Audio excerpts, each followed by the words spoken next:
Hi everyone, I'm here with award-winning composer Howard Shore, who has written countless scores to the world's greatest films, including the Lord of the Rings trilogy, The Hobbit, The Departed, Gangs of New York, The Aviator, as well as many, many more films. We're taking a break here in the studio from his latest film score, Song of Names. Thanks so much for being with us here. And I have a couple of questions for you. Great. First one is, composers are such mysterious figures, and we don't often have the chance to talk to them and ask them questions. And we kind of see them as like these enigmas, these gods even. We revere them so much, and we follow the manuscript note by note. What do you think about that? What are your thoughts about that? Are we overthinking that a little bit? I think maybe you are, yes. I mean, composers are writers, and like I compose every day. I've been writing music since I was a kid, 10 years old. I learned counterpoint harmony with a pencil. So it's a practical art. I could be painting, I could be writing novels or books. That's the way I look at it. It's not much different, although composing is a very internal process, and I think maybe that's the mystery of it. Yeah, well, it's just that I think that we, as the violinists, as instrumentalists, we just follow note by note, and the manuscript is a bit like the Bible. And nowadays, so often we see Bach's manuscript or we see Beethoven's manuscript, and we don't dare to go against that. If he's written a piano or forte, I mean, how much flexibility is there for instrumentalists' interpretation? I like to write for the performer. I know writing for you, I would look at your work and I would look at your recordings. I also watch you in concert, how you move, how you breathe, how you hold the instrument, and that's all, to me, part of the composition. So what I'm doing is giving you a piece as an artist to be expressive and to bring the piece from the page, the notes I put on the page, bring that to life, which you do so magnificently. Wow, thank you so much. Getting praised by one of the world's greatest composers. Do you think composers, I mean, did you have an instrument before you became a composer? Were you an instrumentalist? I studied the clarinet. I'm a woodwind player. Okay. I studied the clarinet, the flute, and then the piano, and I studied the cello and the trumpet a bit as well. Okay, do you think that composers have to think in a different way than instrumentalists or even conductors do? Well, I think of music, maybe it is a little different, because I think of music a lot, very visually. And when I'm composing, and it's actually kind of going on a lot, even though I don't have the pencil in my hand, but I'm visualizing certain things on the page. So I think of music as very much like a graphic, like a visual art. Wow. So you just see the whole, symphonic work or score in your head. Not so much page by page, but sections that I'm working on, certain counterpoints I'm working on. I can review scores very quickly that I'm working on just by what they look like graphically.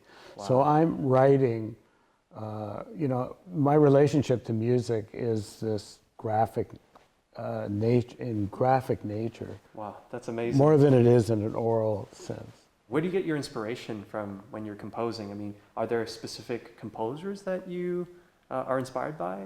Well, yes. I mean, there's great music that's been written that's been inspiring my whole life, but I get a lot of inspiration from nature.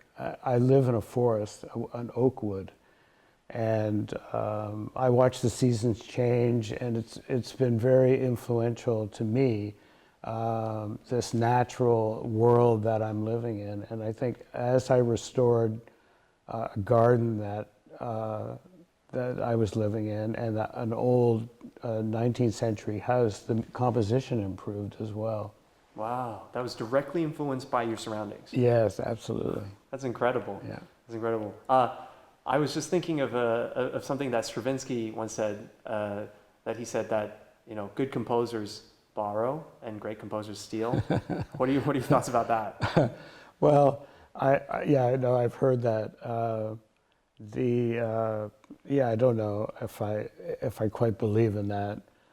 I've always set my own course, I never kind of looked back too much or looked at other scores. I always tried to just follow my own compositional ideas. And really what I've been doing since I was a kid is following, it's almost like I've been writing one long piece. Wow. Yeah. I mean, surely you borrow from your own No. previous scores? No? I hope not. Oh. I mean, I try not to, but yeah, maybe certain voicing might sneak in, or a certain interval.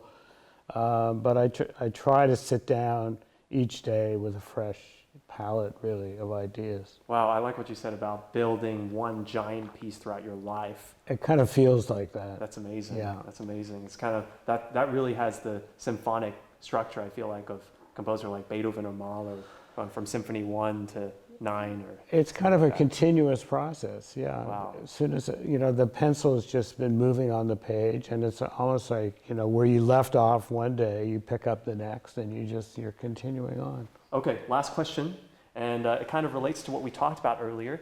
I always wanted to ask this, as an instrumentalist, let's say you wrote a piece for violin or for whichever instrument, how much flexibility, how angry would you be, or even how okay would you be if that particular soloist who had studied your piece up to performance level decided to, change certain aspects of it, perhaps even certain notes? I mean, where's the line here? Yeah, I guess I'm the line. If I hear it and I like it and approve it, then I'm happy. I let it go. Otherwise, I might mention a certain tempo or a certain articulation or a retard, or and say maybe we try it the way it was written. So I'm open. Wow. to it. I'm not super strict about it. I'm just using my own intuition, to take the notes from the page.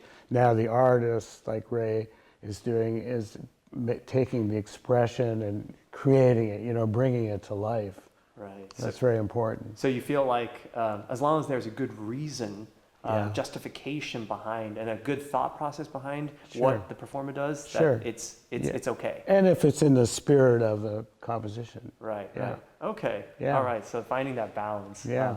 Okay, now we're going to do a quick 90-second lightning round of questions. So Howard, you just say the first thing that comes to your mind.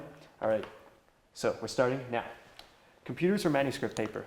Manuscript paper. Okay, do you prefer the mountains or the ocean and the beaches? The mountains. Mountains, okay. How many hours a day do you compose? 3 to 5. Oh, wow. Okay. That's like almost consistently? Yeah. Wow, that's like, okay, I gotta increase my hours. What's your favorite meal of the day? Are you breakfast, dinner, lunch? Breakfast. Breakfast. Okay, if you could have a superpower, what would it be? Uh, Like flight, teleportation, yeah. I don't know. time manipulation, mind control. Okay, I've thought more about this than you. Let's skip. Okay. Cats or dogs? Dogs. Dogs. Okay. Violin or viola? Violin. Yes. Although we love the viola. Oh, okay, we love the viola too. Favorite movie snack? Oh, popcorn. Popcorn. Okay. Which would you rather give up, coffee or alcohol? Alcohol. Oh, okay. Wow, coffee is important. So, how do you take your coffee? Black. Black. Okay. Breakfast buffet or breakfast a la carte? A la carte. A la carte. Okay. Would you rather cuddle with a baby panda or a baby koala? I'll take the panda. Yeah. Okay. Which actor would you cast to play you? Oh, Leonardo DiCaprio. Nice choice. Nice choice. All right, that's all we have time for. Thank you so much, Howard. That was a lot of fun. Good. I guess we better get back to the recording studio now. All right, thanks. Thanks, Ray.